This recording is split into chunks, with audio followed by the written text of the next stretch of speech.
we could start saying what things in this religion are more tradition and what things are... Kisah ini menceritakan seorang profesor matematika bernama Jeffrey Lang dari Amerika yang menjadi mualaf. Sebelum memutuskan menjadi mualaf, profesor di University of Kansas itu merupakan seorang ateis. Dirinya bahkan sudah menjadi ateis sejak umur 18 tahun. Jeffrey Lang pertama kali mengenal Islam saat temannya meletakkan Al-Quran terjemahan bahasa Inggris di mejanya.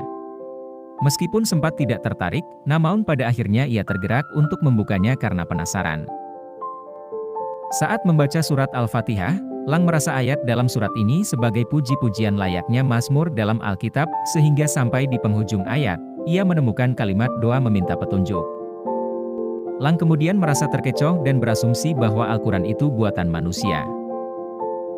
Jeffrey Lang kemudian membaca surat Al-Baqarah ayat 2 yang berbunyi, "Kitab, Al-Quran, ini tidak ada keraguan padanya, petunjuk bagi mereka yang bertakwa." Lang merasa seperti sedang berdialog dengan pembuat Al-Quran hingga kagum dengan kitab suci umat Islam ini.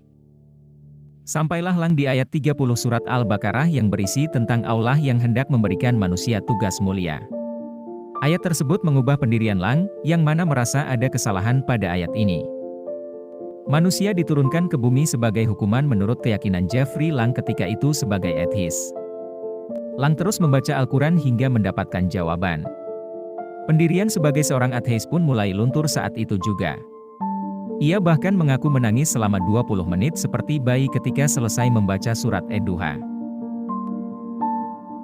Selesai membaca Al-Quran, segala argumentasi saya yang menentang keberadaan Tuhan, semua gagasan yang saya bangun untuk menolak keberadaannya, satu persatu jatuh bergugur.